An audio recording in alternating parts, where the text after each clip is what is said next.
आऊज़ुबिल्लाहिमिनश्शैतानिर्रजीम बिस्मिल्लाहिर्रहमानिर्रहीम अस्सलाम वालेकुम वरहमतुल्लाहि वबरकातुहू। मेरी इस्लामी बहन भाई, उम्मीद करती हूँ आप सब खैरियत से होंगे। आज का हमारा टॉपिक फिर एतिकाफ के हवाले से ही है और इसके अलावा हम इफ्तार रोज़े के वज़ाइफ का भी जिक्र करेंगे। तो इस वीडियो को पिछली वीडियोस की तरह स्किप किए बगैर देखें ताकि आपको एतिकाफ की मुकम्मल इन्फॉर्मेशन हासिल हो जाए कि ये वीडियो इंशाल्लाह आप लोगों के लिए काफ़ी इन्फॉर्मेटिव होगी। तो शुरू करते हैं अपनी वीडियो। जिन चीज़ों से एतिकाफ फासिद हो जाता है और जिन चीज़ों से फासिद नहीं होता, तो एतिकाफ को फासिद करने वाली चीज़ें ये हैं। मस्जिद से बाहर निकलना। एतिकाफ करने वाले को चाहिए कि एतिकाफ वाली मस्जिद से बिला उज़र ना दिन में बाहर निकले ना रात में। अगर उज़र के बगैर थोड़ी देर के लिए भी मस्जिद से निकल गया तो उसका एतिकाफ फासिद हो जाएगा, खा वो जानबूझकर निकला हो या भूल कर। अगर किसी उज़र से बाहर निकलने पर ज़रूरत से ज़्यादा बाहर ठहरा रहा तब भी उसका वाजिब एतिकाफ फासिद हो जाएगा और नफली एतिकाफ खत्म हो जाएगा। उज़र की वजह से निकलने में कोई हर्ज नहीं। नंबर 2 है वो उज़र जिनकी वजह से एतिकाफ वाले मस्जिद से निकलना जायज़ है।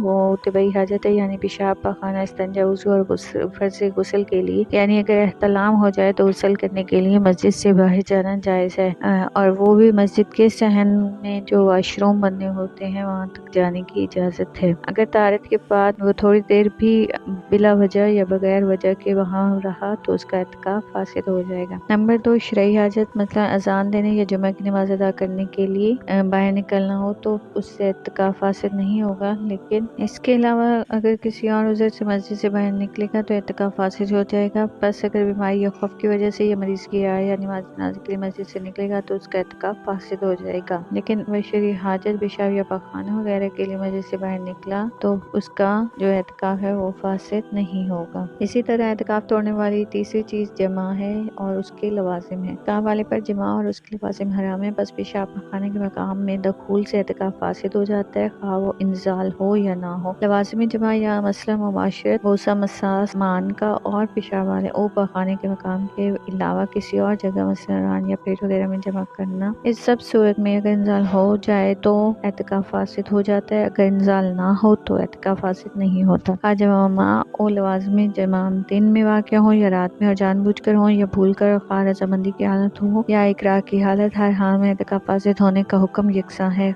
जमा मस्जिद से बाहर वाक़या हो। खुलासा ये है कि जमा और लवाजिम जमा की जिन सूरतों में रोज़ा फासिद हो जाता है उन सब सूरतों में एतिकाफ भी फासिद हो जाता है, और जिन सूरतों में रोज़ा फासिद नहीं होता उन सूरतों में एतिकाफ भी फासिद नहीं होता। फ़र्क सिर्फ ये है कि एतिकाफ के लिए दिन रात इस हुक्म में बराबर है और रोज़े में सिर्फ दिन के वक्त यानी रोज़े की हाल में ये चीज़ें रोज़े को फासिद करती हैं। नंबर 3 एतिकाफ को तोड़ने वाली तीसरी चीज़ बेहोशी और जुनून है। बेहोशी या जुनून से एतिकाफ उस वक्त बातिल होता है जब वो 2 या 2 से ज़्यादा दिन तक रहे, क्योंकि इन दिनों में नियत ना होने की वजह से उसका रोज़ा फौत हो जाएगा। लेकिन पहले दिन का एतिकाफ बातिल नहीं होगा जबकि उसने वो दिन मस्जिद ही में पूरा किया हो, क्योंकि नियत पाई गई। लेकिन अगर वो मस्जिद से बाहर निकल गया तो जुनून या बेहोशी दूर होने के बाद उस पर उस दिन की कज़ा लाजिम होगी, और उस दिन के अलावा बेहोशी या जुनून के बाकी दिनों का एतिकाफ भी जुनून बेहोशी दूर होने के बाद कज़ा करेगा। इसके अलावा वो चीज़ें जो एतिकाफ में हराम या मकरूह हैं तो खामोश रहना। अगर एतिकाफ में इबादत समझकर खामोश रहे तो मकरूह तहरीमी है, और अगर इसको इबादत ना समझे तो मकरूह नहीं है। बुरी बातों से खामोशी इख्तियार करना फ़र्ज़ व वाजिब है, क्योंकि बात करना कभी हराम होता है मसलन गीबत करना, और कभी मकरूह होता है जैसे बुरे शेर पढ़ना या समाने या बेचने के लिए अल्लाह ताला का जिक्र करना। इसलिए पहली किस्म से चुप रहना फ़र्ज़ है और दूसरी किस्म से चुप रहना वाजिब है। गैर मुफीद बातें करने से अपनी ज़बान को बचाने के लिए खामोश रहना मकरूह नहीं है, लेकिन ज़्यादातर वक्त तिलावत कुरान पाक को जिक्र वगैरह इबादत में गुजारे। खामोश रहने के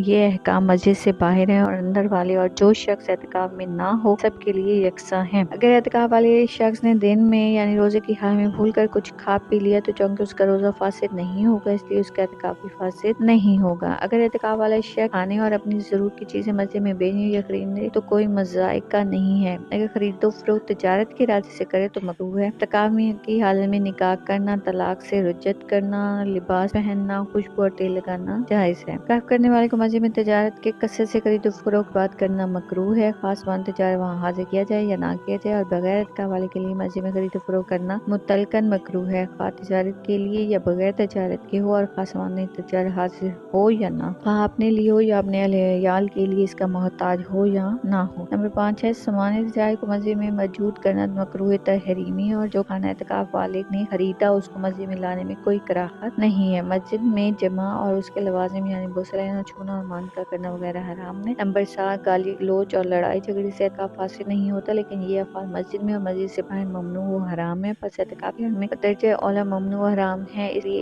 से बचना हर वक्त जरूरी है। एक शख्स का क्वेश्चन है कि जिसने कुरान शरीफ का अमल नहीं किया या चंद पारे पढ़कर छोड़ दिए मजबूरी के तहत, क्या वो शख्स एहतिकाफ में बैठ सकता है? तो जी जरूर बैठ सकता है। उसको कुरान मजीद भी जरूर मुकम्मल करना चाहिए, एहतिकाफ में उसका मौका भी मिलेगा। एक और क्वेश्चन है, क्या एक मस्जिद में सिर्फ एक एहतिकाफ हो सकता है या एक से ज्यादा? तो एक मस्जिद में जितने चाहे लोग एहतिकाफ के लिए बैठे हैं। अगर पूरा मोहल्ला भी बैठना चाहे तो एहतिकाफ में बैठे हैं। इसके अलावा एहतिकाफ में बैठने के लिए जो चारों तरफ चादरें लगाकर एक जो बनाया जाता है जरूरी है, इसके बगैर भी एहतिकाफ हो जाता है। तो चादरें जो है वो तन्हाई और आराम वगैरह के लिए घर के लिए लगाई जाती है, वरना एहतिकाफ इनके बगैर भी हो जाता है। एहतिकाफ के दौरान गुफ्तगू की जा सकती है या नहीं? अगर की जा सकती तो गुफ्तगू की नौयत क्या है? एहतिकाफ में दीनी गुफ्तगू की जा सकती है बकदर जरूरत, दुनियावी भी। तो मतलब कुछ मकसद के तहत जो गुफ्तगू हो वो करनी चाहिए, बगैर मकसद और बगैर जरूरी बातों से इज्तिनाब करें, बल्कि ज्यादा से ज्यादा वक्त अल्लाह ताला की इबादत में गुजारें। तो ये था हमारा आज का टॉपिक। इसके अलावा अब हम 7वें रोजे के वज़ाइफ का जिक्र करेंगे। बाद नमाज़ फजर सूरह मुज़म्मिल 2 मरतबा पढ़ें।